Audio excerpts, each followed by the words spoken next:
From Rochester, the home of Eastman Kodak, the Eastman Theater, and the Eastman School of Music, because we're going west, this is FC3's Monkey Business, and I am your host, as always, your friend, your cohort, your colleague. My name is Chris.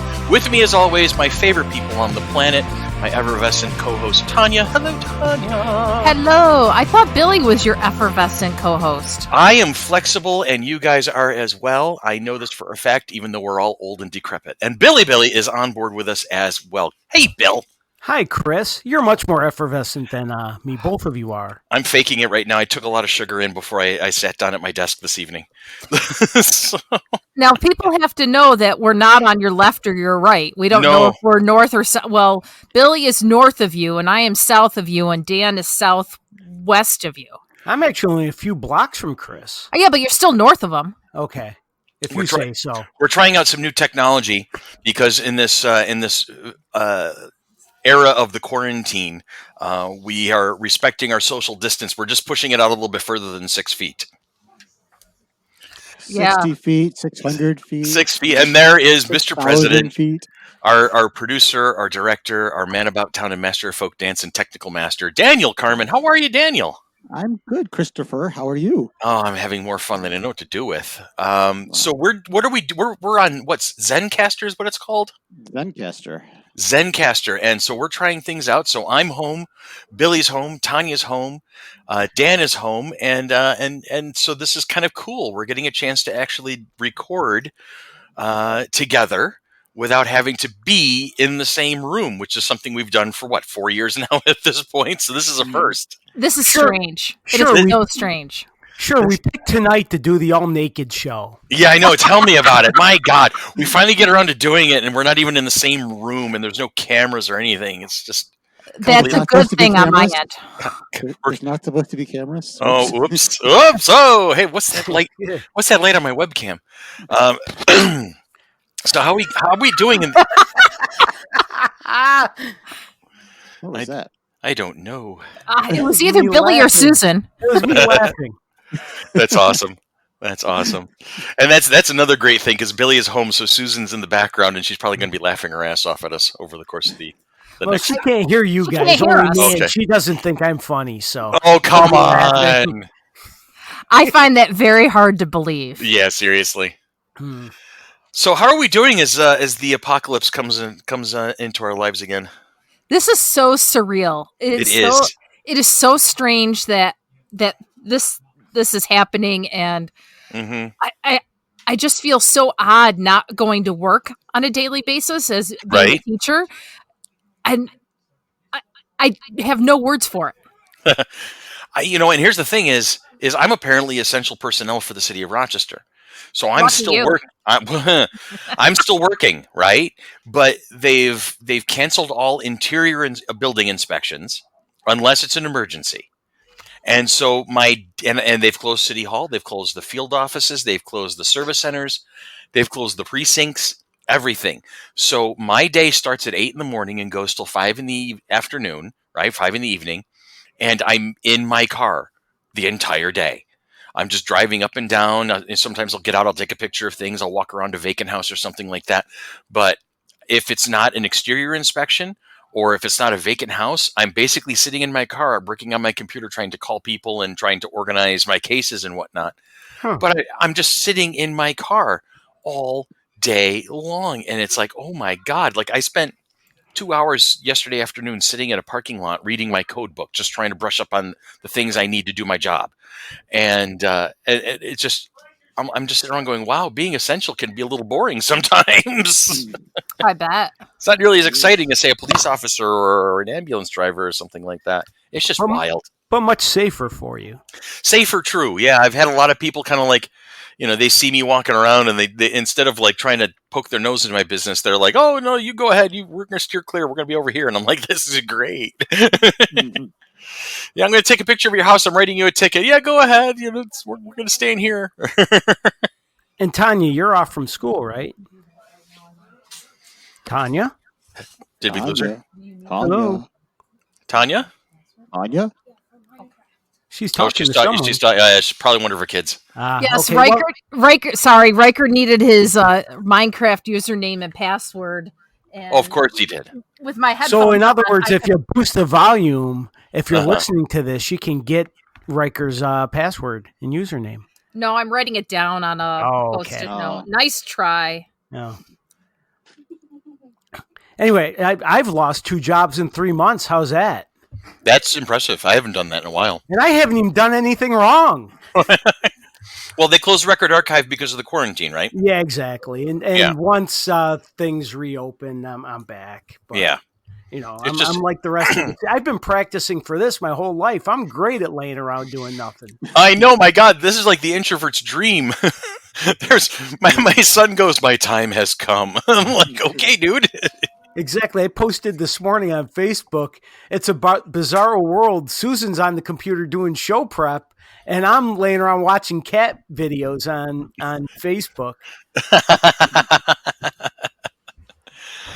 Oh man! And then we made the big announcement today that we held out hopes, but we just read the signs and we were like, we're just pushing our luck. So we postponed Flower City Comic-Con from our May 30th and 31st dates to where is it? September 19th, 20th? September 19th and 20th, yeah. Okay.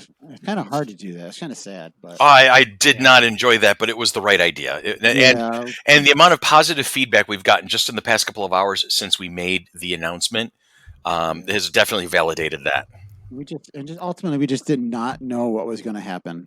Right. So it's just... And you set the trend. Lilac Festival announced after us. Did they really? Did they? Yeah. Wow. Lilac Festival's postponed indefinitely. They're hoping to have a date in the future, but they don't know yet. And it's funny because they were one of my early barometers there of whether or not we should cancel. So I was kind of waiting to hear what they would do. Yeah, I'm wondering if they were waiting for us. It was a couple hours after you posted, Dan. Oh, wow. I missed that one. I'll have to look. Yeah. So... That's amazing.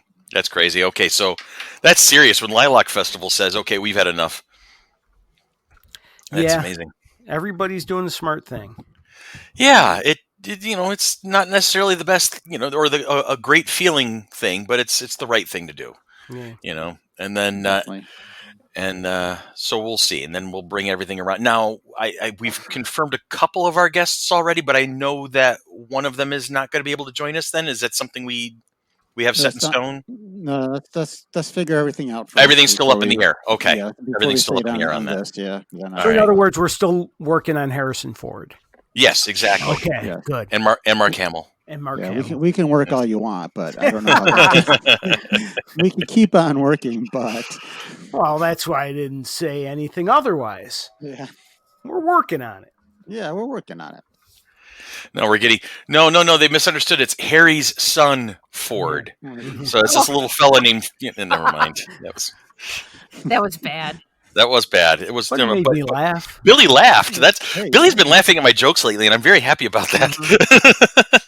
One thing I missed about not seeing you guys in person is I can't catch Tanya's look of just disdain. The eye roll. Yeah. Yes, I can see it though. That's the thing. I can see it in my mind's eye. I've seen it enough over the years that I know exactly what she looks like when her eyes are rolling. So I'm flipping you off in my head. Yeah. Tell me, sing me another song, "Your People, Woman." But at least we have a good alternate to be able to do it at all right now. That's true. This has been a great find, and I'm very excited. And we can. This is going to facilitate us being able to do some interviews in the future because we can send the link out to other people now, right? Definitely, yes, yeah. Oh, that'll be nice to be able to get some interviews going again because I always had a lot of fun doing that.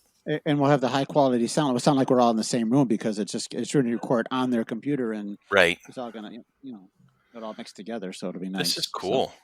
I like this. This is neat. And like Billy said, we're finally being able to do our naked show. And so it's kind of cool. So about time. Yeah, I know. I tell them we've been threatening for years. Oh boy.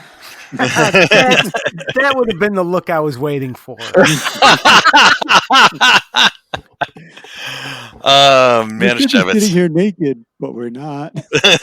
Oh God, there's an old line. Does it say, "Aren't we all naked under our clothes"? Yes, that's it. That's the thing. That was from one of the due tapes, which we mentioned on a previous episode. Yeah, a couple weeks ago.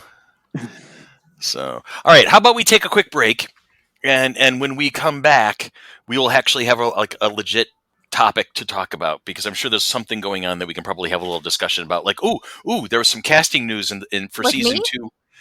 We can talk about you. We're good at that. Not that you'll like it, but there's some casting news for Mandalorian we can talk about. Oh yeah, I saw that today. Oh yeah, that's cool. I like it. And I finished Mandalorian. Oh, finally. Yes. And we can talk about. Has anybody seen Star Trek Picard? I saw the first 2 episodes. Okay. I'm not. I'm 1 week behind. Yeah, I haven't seen last night's episode yet either at the moment. So you guys are way ahead of me. I'm only on week 2. Okay, but we can talk a little bit about first impressions of the first episode and whatnot. So we'll talk about Mandalorian. We'll talk about Star Trek Picard. We'll talk a little bit about convention stuff, and then we'll and I think Tanya, you found a question of the week. Yes, no, maybe. No. Yeah, okay. You sent one earlier, Tanya. That's the one I've been thinking about. Oh, okay. Yeah. It was just a suggestion based on what Dan had said. That works for me. I don't even know what the question is yet, so we'll talk about it for question of the week when it comes to it. Yay. All right. So that's cool. So let's take a quick break, and when we come back, we'll talk some more. Cool. Yay.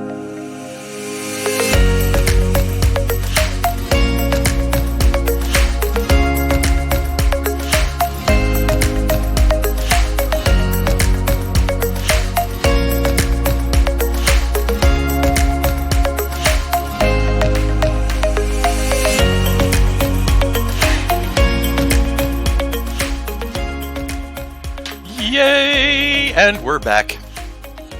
We left? Well, I haven't. I actually am still sitting in my home office. Okay. It's kind of cool. But you look fuller, though, Chris. Yes, I'm stuffing my face full of Jamaican beef patties, which my daughter's boyfriend very, kindly bought for me, because I did the Wegmans run after work today. And talking about like Jamaican beef patties, I like the Jamaican Me Happy from Seagram's. Oh yeah? Yes, it's like watermelon strawberry combo type thing. Ooh, delicious. That sounds neat. But right now I'm drinking a Coke Zero. Okay, because that's not a surprise. I've actually got water. Oh wow! What's it like? I'm staying hydrated during this time of apocalypse. It's a very smart thing to do. Yeah, seriously. Like I said, I went to Wegmans on my way home from work this evening, and it's like an episode of Chopped. It's like, okay, what the hell can I do with what's left? Well, I can make dinner from that. I think I can make dinner from that. And like, what the hell's? Why is this aisle empty? What is going on here? See, it's funny. Susan has been preparing for this for over a month, for real. She's been following the news and knew something was coming.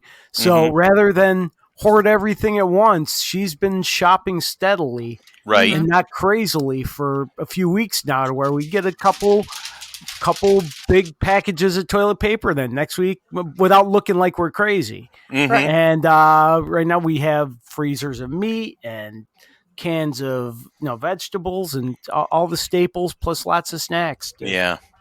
When we come out the other side of this, I got to do a lot more in terms of just preparing. I'm so used to, because up until a couple of weeks ago, neither of my kids were living with me on a regular basis. They would come for the weekend. They'd come for an evening, for dinner, whatever the case may be. So it was just me and the dog.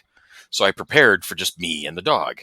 And then Jules came home, and she moved in full time now that she's in college. And so then I started preparing for me, the dog, and Juliana. And then her boyfriend would come over more often than, okay, so now I got 4 people to start cooking for. Okay. And then just last night, Ian came home for a little while, since Arcadia is down for the count for the foreseeable future. And so he decided to come to stay with me for a little bit. So now I've got all these people in the house. All right, this is going to be, it's like, now I don't know if I'm prepared or not. Welcome to my world with having 5 people in the house. Yeah. Yeah. But I did preemptive stuff. Once every 3 or 4 months, I buy one of those big bulk packs of toilet paper from BJ's, and that's doing really well. It's hanging in there, so I'm not going to worry about toilet paper right now, because that seems to be like ridiculous. Yeah, it is. I had to give Squire a 6-pack last night from our house because he couldn't get any, and they were down to 2 rolls. So Fortunately, I have a doomsday prepper in my house that that shops every 2 weeks and would get a 30-pack of toilet paper and paper towels and things like that. Right. It's just like, so toilet paper we're good on. It was the paper towels that we had like 2 rolls left, but he was able to grab a 7-pack or something the other day. You know, when we were getting ready to start recording and we were chatting and Susan got to join us for a little bit and made a couple of comments, you know, we were talking about, it's strange and precarious times. We've never seen anything like this, you know, or even read or heard about stuff like this in the past. And she's correct. This is going to change how the world works. When the dust settles on this event, we are going to be a different race, looking at things differently. And I can almost guarantee, and it's unfortunate, but I can almost guarantee there's going to be a certain level of paranoia that will exist even in the calmest, most Zen-like of folks. And I don't want to be a doomsday prepper, but I feel myself when I was at Wegmans earlier picking up a few things. I'm looking at the shelves going, well, when that's back, I want to start stocking up on that. I want to start stocking up on that. And I just don't want to be that guy, though, that is like survival nut. You know, I want to be able to at least maintain a little bit of optimism left in my life. I don't. It's just weird, though. But we got to look that this is going to change how the world works. It definitely is. I mean, I had did some running around today, and then I went to BJ's to put gas in my car just so I would have it. And then I was had been talking with Anne, and she said, well, if you're there, see about just getting a pack or 2 of butter, because when this is all said and done, the butter prices are going to skyrocket. Because right now, she said, the trucks are coming in every day to get milk from their farm. Because they pick up milk in the morning at 8:00, and the milk is already through the plant, turned out, and in containers by 4:00 that afternoon to go to the grocery stores. Jeez. What used to be like a little longer is now they're turning it over every day. And she goes, that's the part I don't get. Like all of a sudden people are drinking more milk. That's the part she didn't understand. Yeah, no, seriously. That why are people drinking more milk at this point, or needing more milk, or cooking with more milk? But then she said, I can guarantee you that a lot of that is people are just hoarding it. That's what a lot of this stuff is going on right now. I guarantee you there's like gallons of milk right now that are going unused. Either that, or people are actually cooking at home more, which would be an upside. That was not the other going thing. Out to eat and going out to restaurants or picking food up at the takeout, although many are still open. And if one good thing is coming out of this, we're worried about paranoia in the future. I'm also seeing a lot of people doing nice things and being more willing to help each other. I think, initially, because I think we're all still in a state of shock that this is happening. Right. So even in like the arts community and the music community and your friends online, people are trying, I think, to be nicer to each other. It's give and take. It really is give and take. And I mean, I've seen some incidents that have made me scratch my head, and I've seen a lot of incidents that make me smile. You know, I've seen videos of people at other grocery stores across the country that you're just like, oh God, please tell me these people don't breed or vote. You know? Yeah. And then they're on the other flip side of the coin, like out of Italy, and Italy is just getting ravaged by this. An entire generation is being wiped out by this thing right now, with hundreds dying almost every night in their elders. But they still have the apartment complexes and the estates there where they're making music and they're showing movies on each other at the exterior walls, and everybody's dancing together and singing to each other and whatnot. So they're still finding joy amidst all of this strife. And so you got to take that to heart and kind of go, okay, even in the middle of this terrible thing, we can still find ways to smile and to encourage others to smile. See, and actually, it's funny. You just took my side of that with the positivity, and I was just reminded of something pretty negative. Brother Weeze's wife, Doreen, we're still friends on Facebook, and this morning she posted a thing that she actually recorded, and I bet winds up on the news down in Florida. You know, her and Weeze are down in Florida. Right. And she caught a lady at the Dollar Tree literally with cases and cases and cases of toilet paper and paper towels. Oh, Jesus. And she wound on her phone recording herself and this lady arguing with each other. Oh, my God. Because Doreen is not one to shrink from a fight. Exactly. How come I can see that? Yeah, no, seriously. I can see that. It's pretty interesting, funny, sad, whatever, but I bet it winds up going viral because it's pretty creepy, and this lady is not a nice person. So, things are odd. Yeah. Well, I think it was interesting because things that I've been saying on Facebook, people are saying, "Oh, put up your Christmas lights, do something to light up the world during this time," things like that. Mm-hmm. And my brother-in-law and sister-in-law, the ones that own Selena's, who we had on earlier this week, that's exactly what they did yesterday. They put their 2 Christmas dragons or Halloween dragons back up on their front porch roof that light up, and they're inflatables. And then they proceeded to put their Christmas tree lights up, or their Christmas lights up around their house, things like that. So, and then they posted both to the Selena's and the Knox page about in this dark time, light it up or whatever, things like that. And it says, what's making you happy right now? And I had posted a comment back to them. I'm like, just imagining the look on my niece's faces when they happen to see the large dragon I dropped off to them today.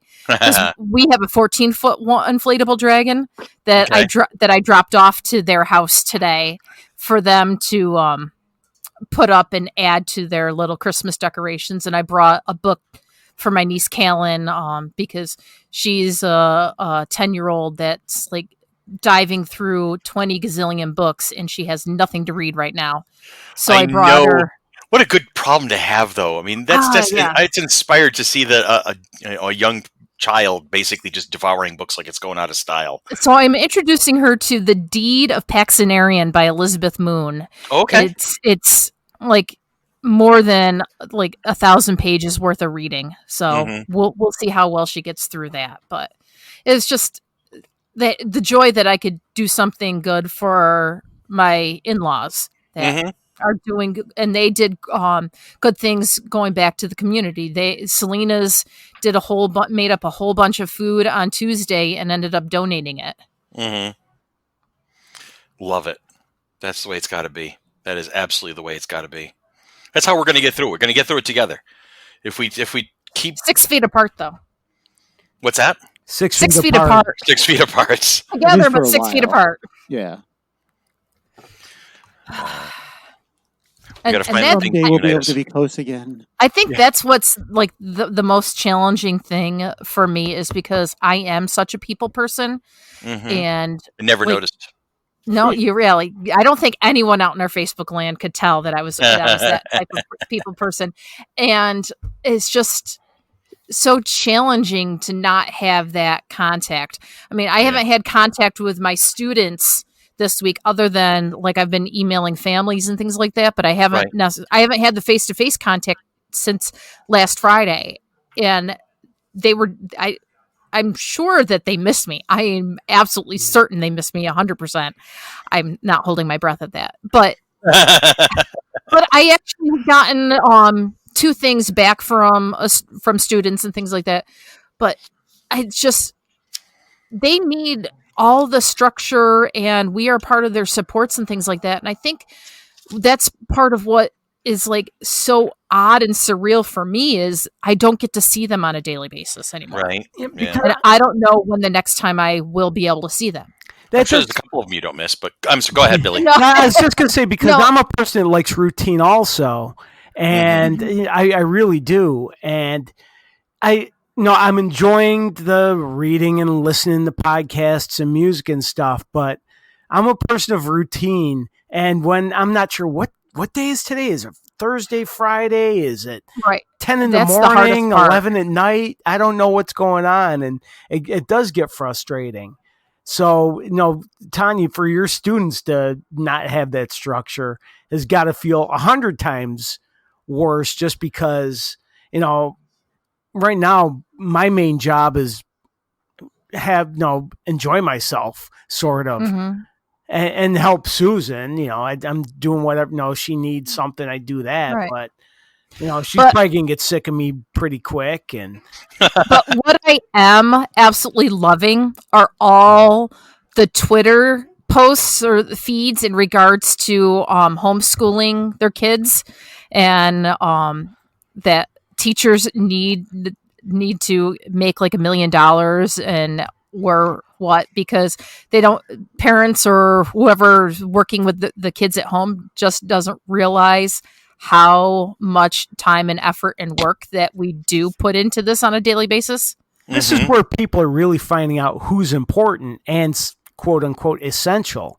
Just in the radio world right now, a guy that retired last year has been called back to work. Steve Hausman over on WBE is back. Okay. He's back at work, and a guy over on the Zone mentioned he's been told he has to come to work every day because he's essential, but guarantee that when layoffs come, they're the first guys to go. First ones to go. Yeah. So most likely. Yeah. Well, what kind of fun stuff can we talk about? Well, what are we doing to keep ourselves sane during this time?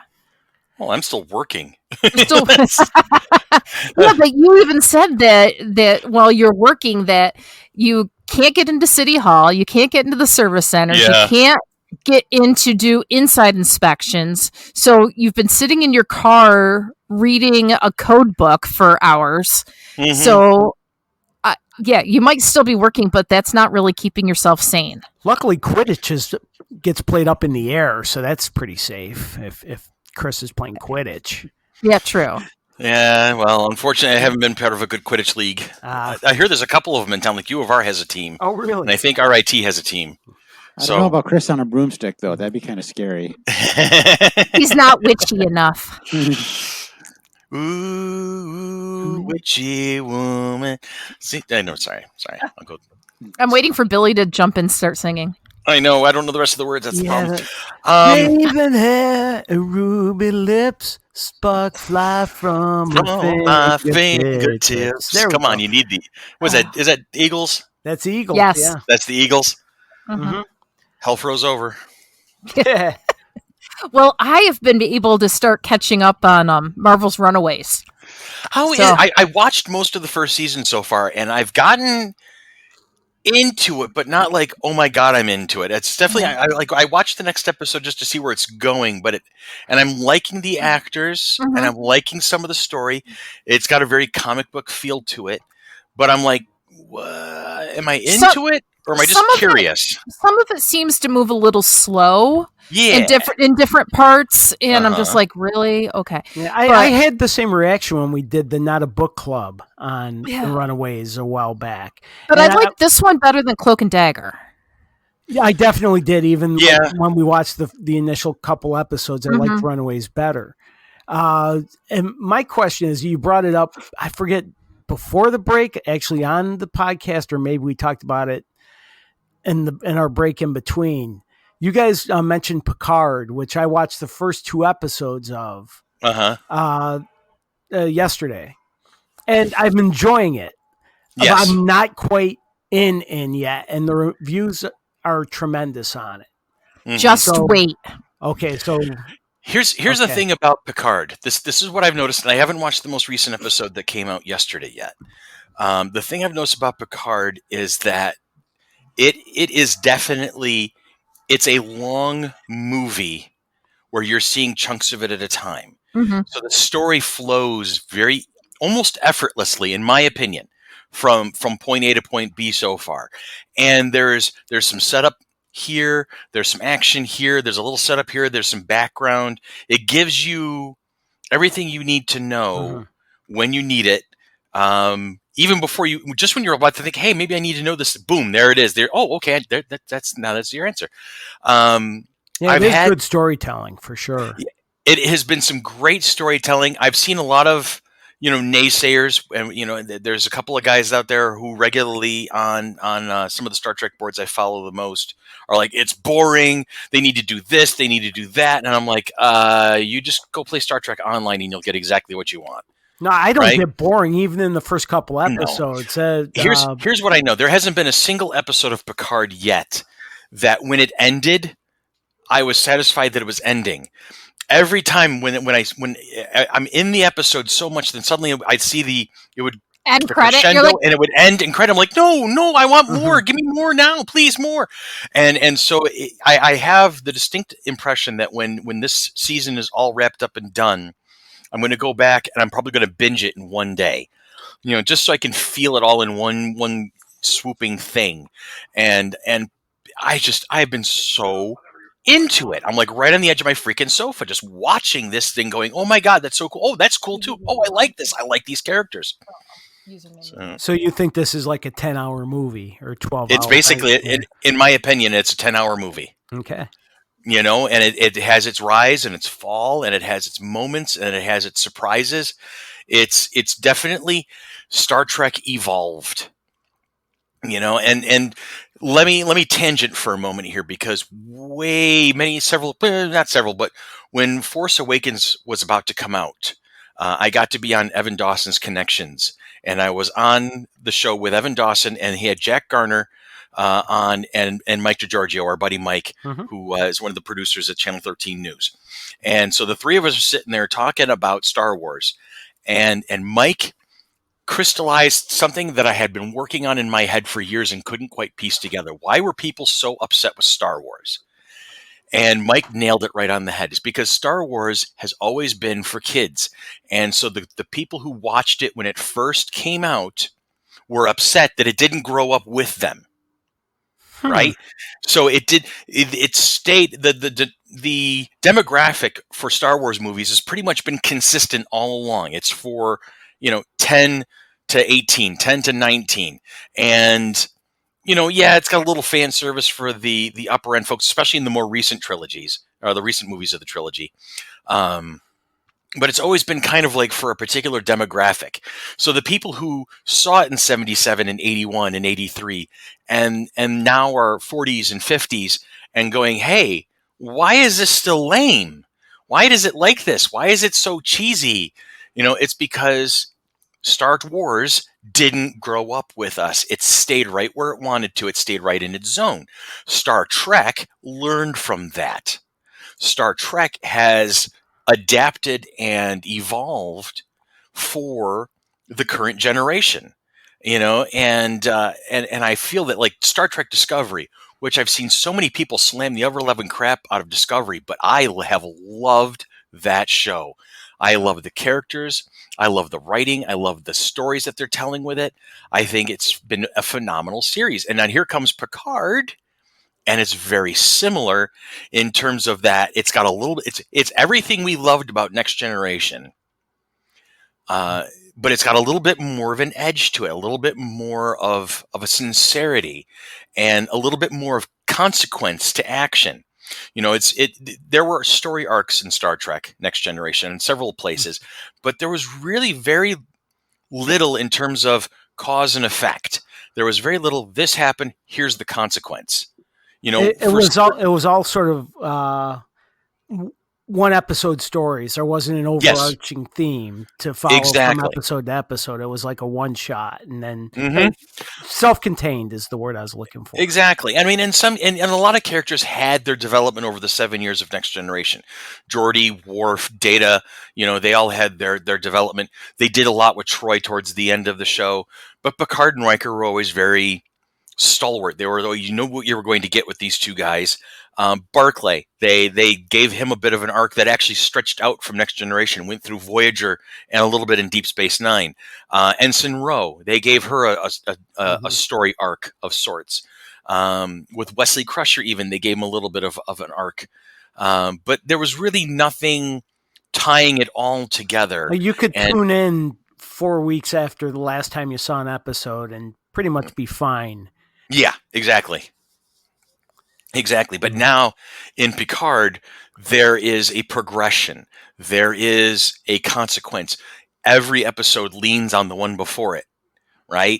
And there's no throwaway stuff. Everybody's kind of got a part of their there's a thread to the tapestry, and it's funny, in the back of my head, I'm like, how many Star Trek references am I making just by talking about it? It's like I heard myself say adapt, and there's a generation, I say tapestry, and these are all Star Trek episode references. I'm like, geez, I'm being sneaky about that. Moving on. Everybody I mean, this is not a spoiler, but there is a Riker and Deanna Troi cameo. They are featured in one episode, right? And where Picard turns to them for a little bit of help. I mean, you see him in all the trailers, so this is not a surprise to anybody when I bring him up. It is such a sweet, amazing, and in-depth episode, and you get a taste of the Rikers and how their life has unfolded since Star Trek Nemesis, the last of the Next Generation movies. And you also get to see a further development of Picard and the female lead that he's bouncing off of, this young lady who plays Soji. So you're seeing all this mixed together, and it was such an amazing episode. I can't wait for you to see that one, Billy. I can't wait. You have to tell me about it the moment you see, Will and Deanna on the screen. Will do. Because I think you're going to really have a kick out of that one. Nice. I will definitely. But I've enjoyed the hell out of it. I really have. And as a matter of fact, an episode just aired last night. I have not had a chance to see it, but I'm going to make a point of it tonight. Now, you mentioned something a little bit earlier that I want to go back to when you were talking about Star Wars. You talked about how a lot of people were disappointed in the sequels and prequels and everything that wasn't the original trilogy. And I'm wondering, us as a group, I think we're much more forgiving and enjoy those even more than the general public did. The people who went and slammed the sequels and prequels. And I wonder if it's because you, me, Tanya, people like us are still more in touch with our childhood than the people who revisited those movies, just remembering those, but don't venture, like they don't in general watch superhero movies or science fiction or fantasy in general, but remembered loving Star Wars. So they go back to those and then get mad when they're not what they want them to be. I think you're right. And I think the three of us, because we've made, this effort through doing the podcast on a regular basis. Every week we get together and we talk about things that are fun, things that are important to us, things that help us, be creative and enjoy and express our imagination. So I think the three of us we're maybe a little bit more open-minded. I know there's some things I shut down, and I know there's certain things that are just not my wheelhouse. Exactly. It doesn't mean we have to like everything, but I think we're more open. Right, exactly. We're more open to it. And also, and I will go back to that, to that statement that DiGiorgio made. That opened my eyes. It really did. Once he crystallized that for me, I went back, and over the ensuing weeks after that, we were on Connections together. I watched the original prequels, Phantom Menace and Attack of the Clones and Revenge of the Sith. I watched them again, and I tried to do what Tanya always says, check your brain at the door and, make the popcorn and enjoy it. I will admit, Phantom Menace still grates me the wrong way. There's a lot I was able to appreciate the good moments, I think, much more in depth. I was able to like the big fight for Obi-Wan, Qui-Gon, and Darth Maul when they went after each other. I've always enjoyed that because it's just great choreography. I've tried to be very open about that. Of course, Jar Jar, I still hate him, loathe him. That's a terrible character. And I feel bad for the gentleman who played it because I know he put his best effort into it. So I'm not blaming the actor. I'm blaming the setup and the writing. So Phantom Menace, I'm still in the back of my head. I can't get past it. I still write it off. But I watched Attack of the Clones and Revenge of the Sith, and we're trying to look at it from a new angle of he's right. They didn't evolve. I did. So let me rewind a little bit. Just take a moment and enjoy it for what it is. And I suddenly freaking loved Attack of the Clones. Something about that movie, I thought it's not my favorite of the Star Wars movies, but I loved it a lot more the second time I watched it when I had that new way of looking at it.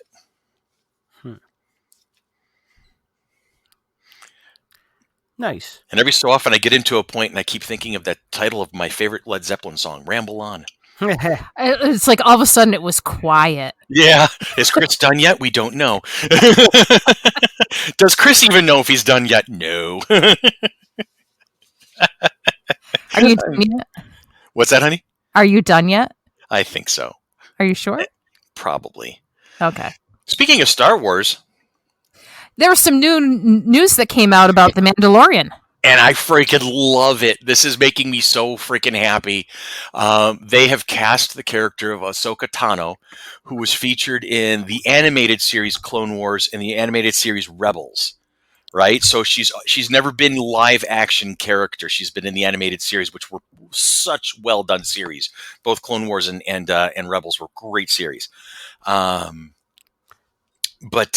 she's going to be her first time in a live action, and she'll be played by none other than Rosario Dawson, who I've had a crush on for decades. Me too. I've loved Rosario Dawson forever. Oh, she is amazing. And the thing I'm curious about, and actually the most recent episode of Fat Man Beyond, Kevin Smith's podcast, he mentioned while talking about Star Wars that the Ahsoka story is one he loves and wants to see more of. This was before they announced Rosario Dawson playing her. And as someone, I've never seen Clone Wars or Rebels. So should I immediately go and watch these? I would recommend it. As a matter of fact, after a couple of years off, they've come around and they've started a 7th season for Clone Wars to wrap up that story. And they're going to be doing a little bit more with the Ahsoka Tano character. Let me give you a little premise. Are they Disney shows or are they? They're both on Disney Plus. Disney Plus, okay. All right. So Clone Wars takes place between Attack of the Clones and Revenge of the Sith. So between the second and the third movies. So I might rewatch those also just to. Because you're such a completist. Myself. Well, just to refresh myself. I haven't seen those in forever. Fair point. And this newest season is supposed to help lead you into Revenge of the Sith a little bit better. Basically what happened is Disney cut Clone Wars short after 6 seasons so that they could start working on Rebels and do a couple of other things. But then they've come back to it realizing, you know what, in afterthought, we really did kind of shaft this story. Let's go ahead and finish it off properly. You're going to center around Obi-Wan and Anakin doing what Jedi do. They have a couple of clones that they hang out with on a regular basis, Captain Rex, Commander Cody. But in this particular storyline, Anakin has a Padawan of his own, a student that he is teaching, and that's Ahsoka. So you're seeing her evolution from being a Padawan all the way up through Jedi Knight and the trials and tribulations of what she goes through and the issues that she has to deal with. And so she becomes a very fascinating character as she's basically trying to be her own person in the shadow of Anakin Skywalker. So, okay. And then in Rebels, she does pop up a couple of times throughout Rebels. And then I think, no, I'm wrong. Never mind. I'm not going to finish that last thought there. But then she's going to pop up in Mandalorian. And Rosario Dawson is good casting, in your opinion? I hands down, I have no problem with it whatsoever. I can't even find a flaw in that casting, because by the time Mandalorian comes out, it's after the fall of the Empire, right? So Ahsoka's grown up. She's grown up. She's definitely an adult woman, as opposed to a young Padawan. So going with Rosario Dawson, who is capable, she's shown her chops in action movies. Right, she's been in the Marvel universe with the Netflix Marvel universe. In Sin City, she was great. Sin City, she was amazing. And she also has the fun side, from Remember Clerks 2 when she was in Clerks 2, right? And and she has that fun kind of witty and very subtle side, and that's Ahsoka. So it's going to be a lot of fun to watch. I'm looking forward to it. Awesome. Yeah. What else we got? Did we have anything else? We talked about Picard. We talked about... Went off on a Star Wars tangent. We did. We went on a Star Trek tangent, Star Wars tangent. We should probably just talk about Doctor Who and get the trifecta out of the way. No, I haven't watched this season. Christmas, right? What's that? The next Tanya? Doctor Who thing is Christmas, right? Oh, yes, it is. It is. The next Doctor Who thing is Christmas. Are they doing a Christmas special this year? Yes, they are. Yes, they are. Okay. What did you think of this current season, which I haven't seen, but you can spoil for me if you want to talk about it. Did you like Jodie Whittaker this season? I did. I've liked her. I liked her in her first season. I thought that the first season was not as strong as it could have been because of writing, not because of acting. I thought the second season was much more improved. It had some really interesting storylines. I think the twist at the end it was properly mind-blowing and kind of game-changing as it should have been. Tanya, what were your thoughts? You had something you wanted to say. I actually, no, I didn't. I mean, I didn't really have much to say. I'm loving her is the doctor, right? And it's definitely the writing from the first season compared to the second season. It was definitely she was trying to get into her character for the first season to kind of balance out where she was going to go with the doctor, and definitely the second season she's more quote unquote seasoned. And do you feel like she's established the character yet? Do you feel like she's really kind of become the doctor at this point? Yeah, I think when I was watching, I think it was within the last two episodes when she was starting to like question herself and not really understand where she was because she wasn't necessarily talking to herself. And I've got feedback. Do you? Yeah, I can hear myself in my headphones, but not as bad as before. Okay. So I'm losing my train of thought every so often. But when she was like now starting to look up and she's like, oh, now I'm talking to myself. Okay, that's better. Okay. That's a good sign. That's a good sign. And I'm just like, okay, now she's like now back to channeling her inner doctor. Right. I know that everybody before her that I have always been a fan of always seemed to kind of need about 3/4 of a season to really kick into full speed. And then usually by their second season, they're kind of much better, more solidly established. She's 2 seasons in now, and I feel like she's not all the way there yet. And again, I think that's part writing, but also I think it's a little bit of her because, in my opinion, it really feels like she's trying to be David Tennant in a female form. That was the impression I got watching the first season of her. Yeah, it's like 13 Your 10 is showing is what I want to keep saying. Every time when she gets really riled up, it's almost like watching David's facial reactions and his mannerisms in a blonde woman. And that's just, and then she'll go off in another tangent. I'm like, okay, wait, there she is. And then she's back to being 10 again. It's like, so it's that's the vibe I have of the character at the moment. I adore her. I want her to succeed, but it's just like, you got to get there, babe. You got to get there. And I'm wondering, am I being too critical, or is it really something that is in the writing at the moment? Do you think because she worked with David Tennant, some of it rubbed off on her? Oh yeah, absolutely. And they're still friends. I mean, they were like really close friends even before they were on Broadchurch together, and since. As a matter of fact, I remember the anecdote. David was one of the first people to find out she'd been cast, because Stephen Moffat called him and said, okay, I want you to know that Chris Chibnall and I have made a decision, and the next phone call you get is going to be from the doctor. And he's like, oh my God, okay.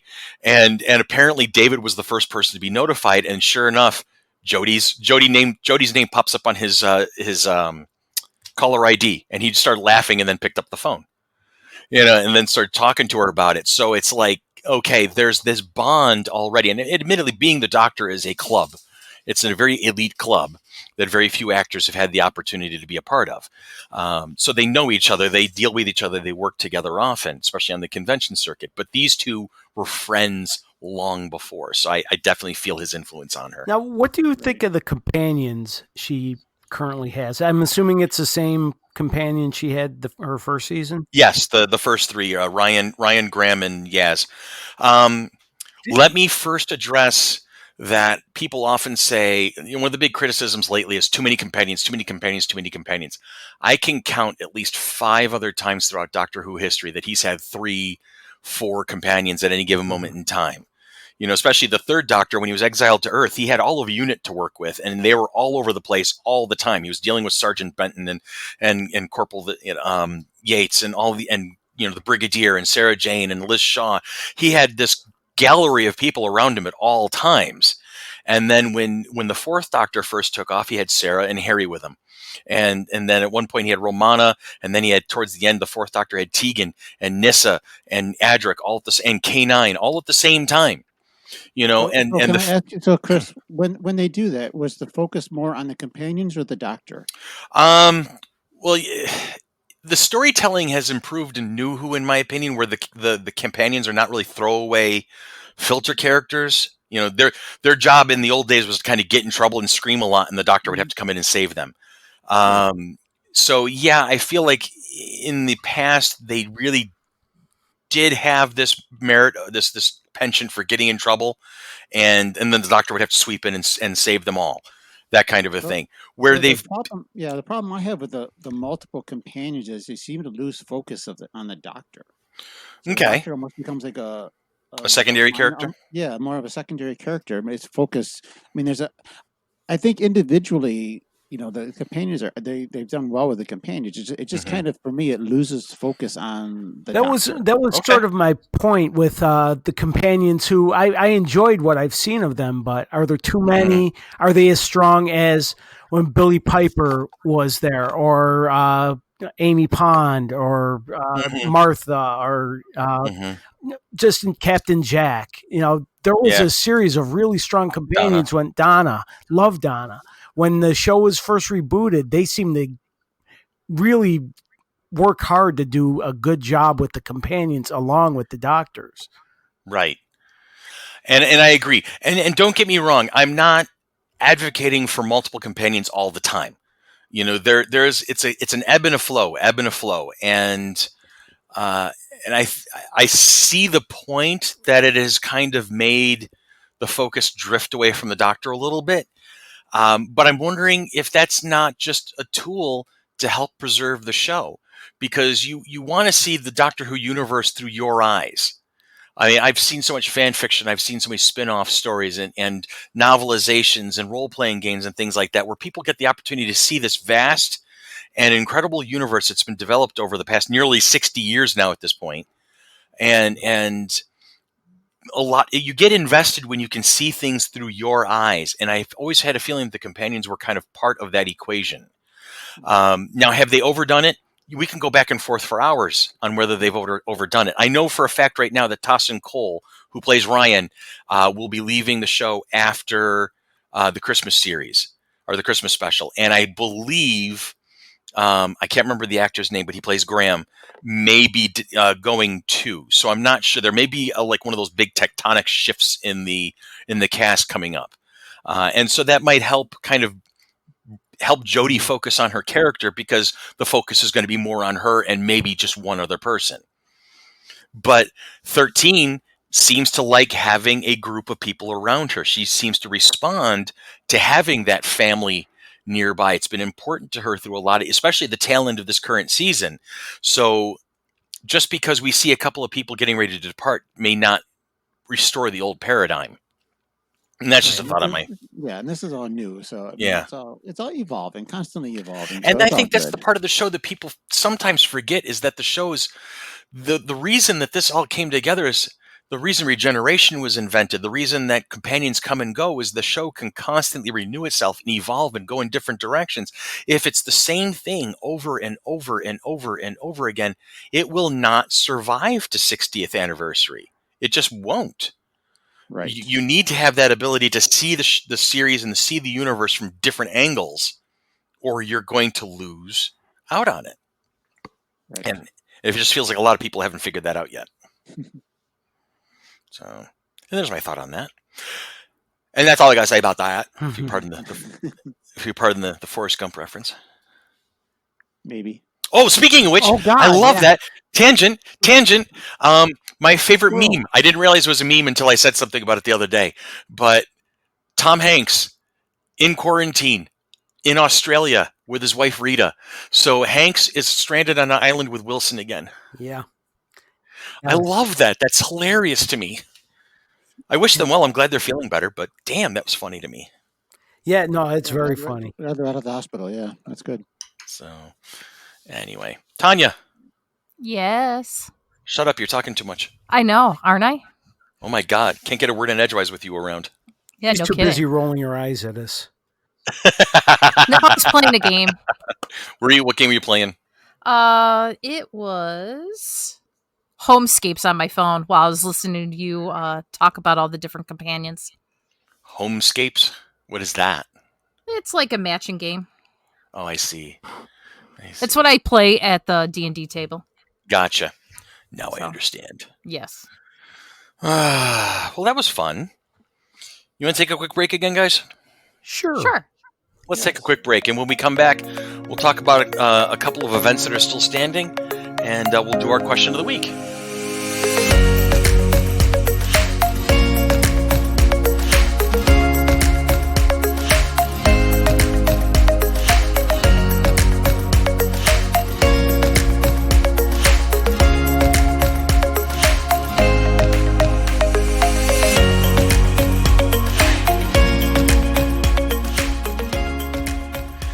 And we are back, ladies and gentlemen. And so this is the usual part of the show where we talk about events. At the top of the show, we talked about the fact that our big event, FC3 2020, because of the global crisis going on right now, that we have postponed from our original dates of May 30th and 31st to September 19th and 20th. We are in the same venue. Yes, we are. Total Sports Experience in Gates, and that'll be on Elm Grove Road. So we're still in the same place, just in a different time of calendar there. And then as we know what the cast of characters are going to look like, we will share that with you. Now, Finger Lakes Radio Group recently announced that the show that we're helping them produce, FLXCon, they postponed that as well. Dan, can you remind me what the dates of that were? It was in August, right? August 15th. August 15th is going to be the date for FLX, and that will be in Waterloo, New York. And I can confirm that Michael Koski and Greg French will be there for that weekend. Oh, sweet! We're gonna have the shenanigators after all. Yeah, that's awesome. So we will be able to have them after all. They were available for that weekend. That's exciting. That's good stuff. I appreciate that. That's cool. Also in May, we're still hanging on to Cosplay Day and the Cosplay Pajama Party. Is that correct? Yes, May 16th. So far, yes. Okay. Now, obviously that's going to be fluid. So as the situation unfolds, if we have to postpone that, then we will definitely share that with the public and let them know ahead of time. Cool. All right. So it sounds we got to handle. Now, do we have anything else going on right now? I mean, it's basically just everybody stay home and watch TV and read books and play video games and listen to podcasts. Listen to podcasts, especially this one. Play D&D. It's your opportunity to catch up on all the nerdy things that you've been missing out on. Absolutely. And to drop us a line to say, what are you guys doing during this time? Yeah, seriously, how are you celebrating the end of the world? It's the end of the world as we know. I feel fine. Yeah, so we all feel fine. So yeah, just to what are you doing to stay sane during this time? I know we talked about it a little bit. And, Chris was going to work, and then you went off on your Doctor Who tangent, and I did, didn't I? And then we never really came back to talk about what we were doing to stay sane. So drop us a line on this podcast to say this is what you're doing. If you're playing a virtual game, virtual D&D, because you can't get together, you are doing it via Discord or whatever, let us know what's happening. Actually, if I can mention something I'm doing just to have myself put on different clothes every day. I'm restarting my T-shirt of the day posts on Facebook. Nice. You're on day. You've done that in a while. Because I've gotten a whole bunch of shirts since I did it the last time, and I'm going to do not just the nerd shirts.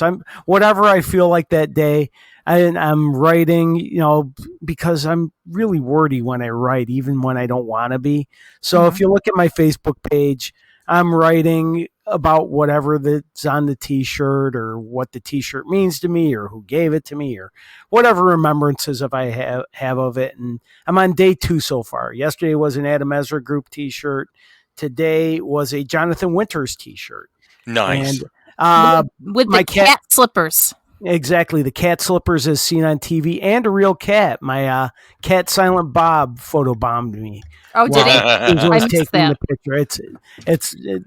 There's cute pictures and me trying to be funny, but all know how that works out sometimes.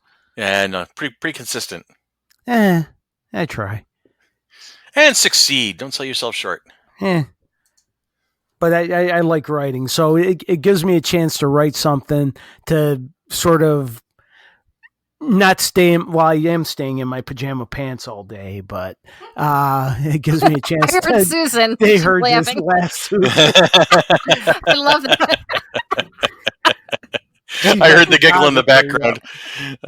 So I this way at least get to change and shower and do things that human beings do, and then spend an hour or so writing, rather than reading other people's words for that amount of time. There you go. So check out my Facebook page, Billy DeTore. Absolutely. There have been more than 2,200 views of that video that Doreen did earlier today. Oh my God! Really? Yeah. Of her fighting with the lady hoarding toilet paper. Yes. It's been 2,200 views so far. I'm telling Susan. Yeah. So. That's awesome. And of course, it helped that Deanna King tweeted out also. Oh yeah. Yeah, absolutely. And tagged the Florida TV stations. Yes, she did. So. Yep. Yes, she did. Mm-hmm.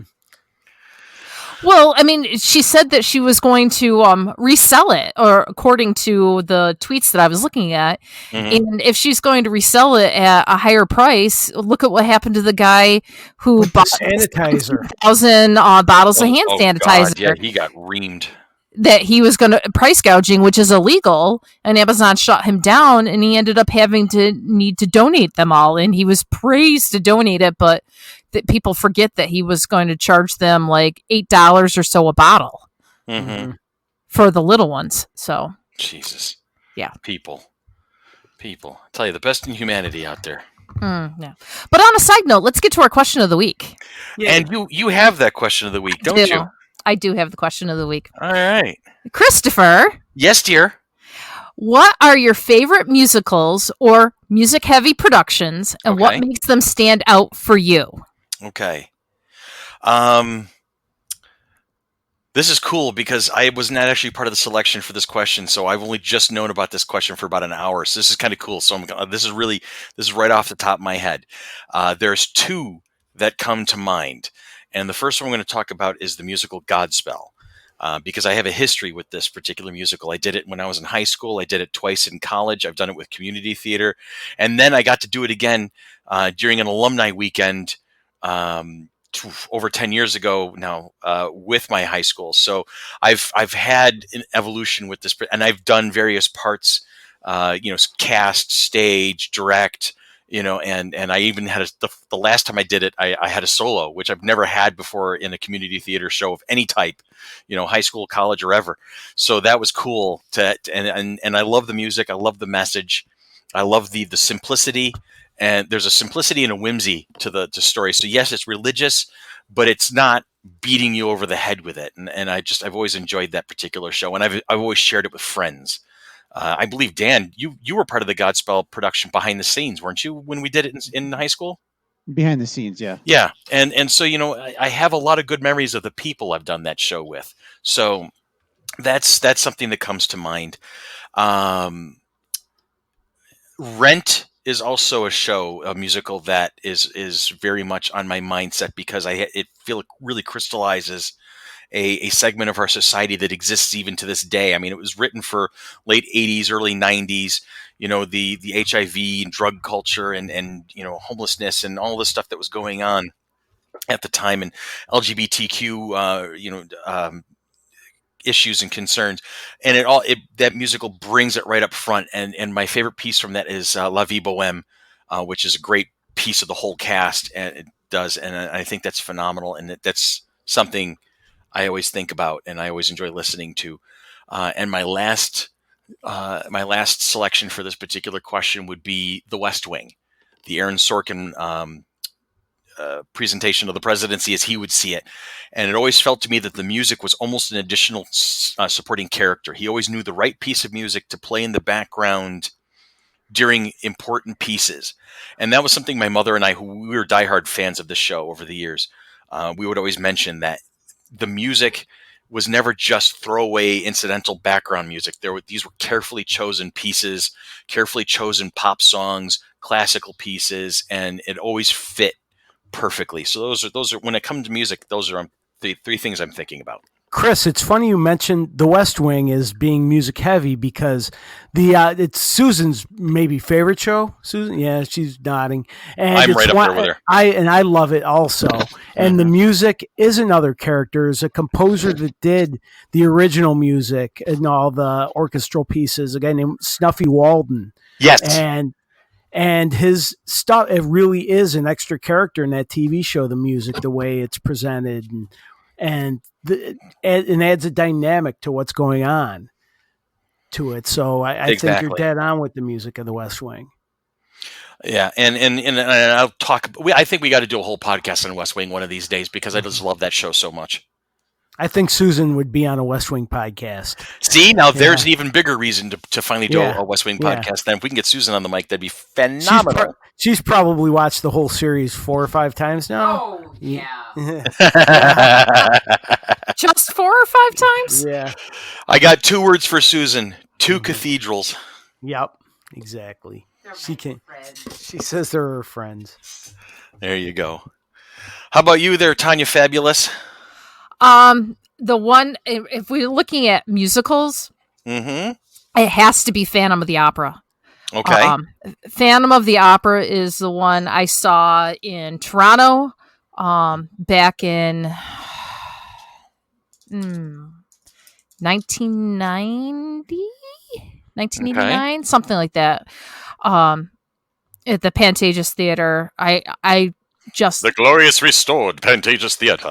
I just loved it, and I've seen it twice in Rochester, and then today when I was on Facebook, there Andrew Lloyd Webber was playing "All I Ask of You," and it was just like, of all songs, I thought it would be a different one, but I'm just like, I could just start singing the words. Let me be your shelter. Let me be your light. I know that piece. And I have the CDs for the musical, and it's just something that I loved listening to, and I'm now contemplating downloading it to my phone. But that's one that's like, if I hear that it's coming back, I'm like, okay, I'm there. It doesn't matter how many times I see it, I am going back to see it again. You know what? I respect that. Dan and I have a long history of Les Miserables too. We've seen that production a couple times together. I know he's seen it several times apart, and I've seen it a couple of times. I remember seeing it. Where was it? It's not the Winter Garden. That was Cats. But I remember seeing it on Broadway. So that was my first professional show, Les Mis. Yeah. And I saw it with Debbie Gibson playing Eponine. Who is your favorite artist on the planet? So that's kind of cool. Just coincidence she was happened to be there that day. I'm sure it was a coincidence. Yeah. Sure. Stalker. It went with Brian and Steve. No. When it comes to Debbie Gibson, Dan is not a stalker. He's a dedicated fan. Stalker. He really is. Because I can tell you, here's the thing. You know when an artist is putting on a smile just for the picture. You do. You can tell when they're just going through the motions because the person paid for the autograph or whatever the case may be. But I've seen a couple of recent pictures where Dan and Debbie are in the picture together, right? And she is definitely, she goes, this, you can see it in her eyes. This guy's one of my fans. He's hung with me for my entire career. I love the fact that he's still with me. I was hanging in a tour bus. Come on. You're hanging in the tour bus. Come on. That's just too cool for words. So I know I've picked on Dan for his Debbie Gibson love over the years, but I totally respect it. It's a cool thing. I've been a very consistent and dedicated fan over the years. I also think that's cool. Dan, Debbie Gibson is on Cameo. Have you thought about doing one of those Cameo things with her, or have you? I did. She's done one for me before Cameo. She's sang actually a song from Les Mis. Nice. Cool. She sang him on my own she sang more of it than she planned on. She said, but that was a fun. That's fun. That's good stuff. All right, so I blabbed to the whole list of stuff. We talked a little bit about Dan's Les Mis fascination, and I want to come back to Dan because I want to see if there's anything else he's thinking about. Tanya's a big Phantom of the I was about to say Phantom of the Menace, Phantom of the Opera fan, and now Billy. How about you, my friend? I'm going to try and give a long answer very quickly because I love movie musicals. Have been since movies of the 30s and 40s, and up through the Elvis movies, and two of my maybe top 10 movies of all time are Singing in the Rain. Oh God, yes. And the movie version of Tommy, the Who's Rock opera. Okay. So I love both of those. Now on to the theater, which is what I think the original intention was. If you know the term jukebox musical, where they take sort of hit songs and sort of repurpose Broadway play around. The Carole King musical, Beautiful, is fantastic. And I saw it on Broadway with Melissa Benoist and the role of Carole King. And that girl can sing. Yes. You may remember from Glee. Pipes. Yeah, she was on the last season of Glee, and great singer, and she was fantastic as Carole King. And it was a fantastic also vacation overall for me. So it also holds a special place in my heart because I saw Springsteen on Broadway, which may count as a musical also. So I'll throw that in there. If you want it to, it will count. If it's music heavy production, then yes, it counts. And it won a Tony. So Springsteen on Broadway, Beautiful with Melissa Benoist. And also, Susan and I took a trip to New York, I think back in like 2010, 2011, where I saw a play. It's not necessarily a great play because, to be honest with you, I don't remember much about it. Spider-Man Turn Off the Dark. Which, remember the Spider-Man Broadway musical that had some major problems through like rehearsals and stuff. Actors were falling from the ceiling and breaking limbs and things. And I saw a production of it. Susan sent me to that tickets box office where you get discount tickets. She said, get us tickets for something good. And when I got there, I go, she may kill me, but I'm going to get the Spider-Man tickets because and the show was a lot of fun. We had fantastic seats over the course of the show. Spider-Man and Green Goblin and Doc Ock are flying over our heads. And it's got the Sinister Six. No one fell.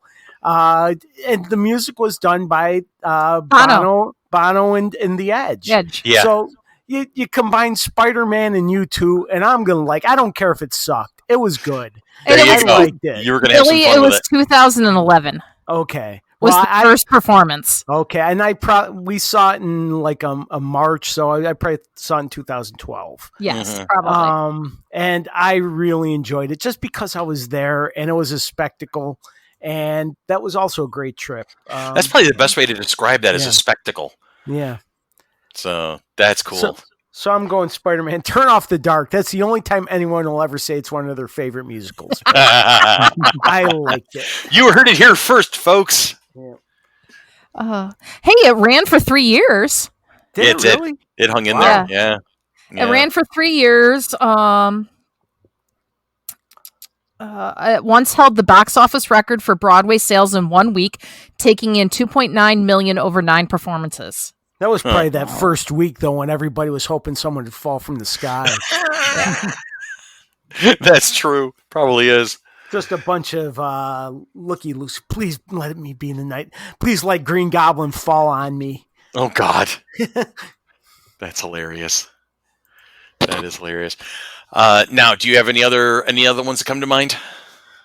I've seen a lot of really good plays and good musicals, but another bad one, but it sort of holds a fun little piece of my heart, is Starlight Express which I saw at the Auditorium Theater. I was still in high school. Oh, it's the Andrew Lloyd Webber Webber train race, but everybody was on roller skates. Right. And it was just so odd that it's I don't know. It was just really weird. But I've seen some really good shows too. I've seen a lot of really good shows. I was a subscriber to the RBTL for a couple of years, and oh, cool. Over that course of time, saw some really good shows and some not as good shows. But I'm gonna stick with. There's one about a spelling bee. I don't even remember the name of it. Do you know what I'm talking? Exactly. Yeah. I really enjoyed that. That was a lot better than I thought it would be when I saw it. I like that. Yeah. That one sticks out as being a lot of fun. I want to add Mamma Mia and Grease to my list. Oh, okay. Grease is great, sure. Grease is a classic. People talk about Grease often. Mm-hmm. Now, how about you, Daniel-san? I mean, we touched on Les Mis, but is there anything else that stands out for you? There's so many. I mean, I've been an RBTL subscriber for over 20 years. Okay. I've seen a lot of shows, there and also Broadway and stuff like that. A lot of it will depend on the mood, and I probably can't remember the names offhand. But I mean, obviously, Les Mis is one of my top. Mm-hmm. Miss Saigon. Oh, yeah. Good show. I finally saw that, what was it, last year or the year before, when it came to the Auditorium Theater, and I didn't realize how risque it was. Oh, yeah. Poor sweet innocent Tanya. Yeah, well, I just wasn't expecting it. Oh, the music is so powerful. Yes.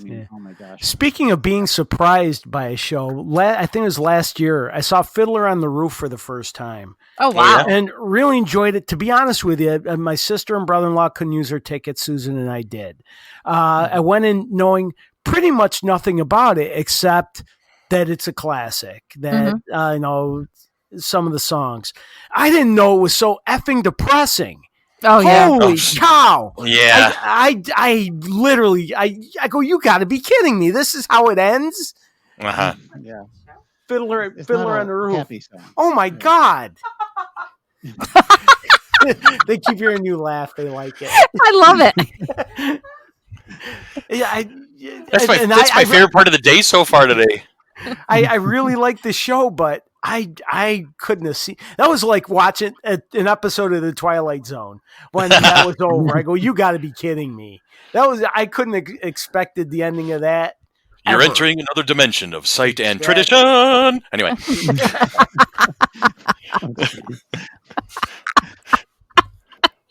Come on, that was good. It was good. It worked well.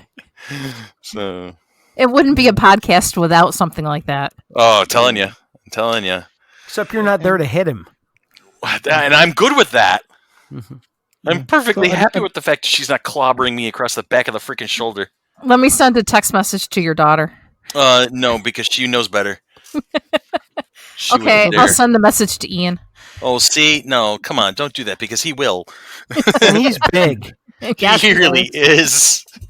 He is a very large human being. So a couple other ones just stick out for me. Mm-hmm.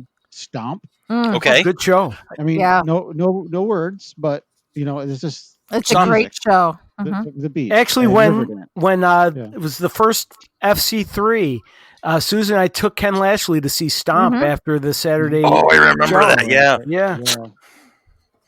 Yeah. It's just getting all the drums, getting all the beats just going, and I'd say that's kind of why I like Riverdance too, just because it's. Well, Dan, you are the Lord of the Dance. No. You've seen me dance, haven't you? Yes. It's not pretty. You're better than I am. Oh boy. I'm going to be out of practice for my tap dance, considering classes are canceled. Well, there's nothing saying you can't practice at home. I have no wooden floors. You have a cement floor in the basement. That's close enough. It'll ruin my shoes. Get new ones. You'll be fine. Let's get a board, put it on the. I know that's what I need to definitely get. Yeah. Tape nickels to your sneakers, so it makes noise. There you go. I think that's similar, isn't it?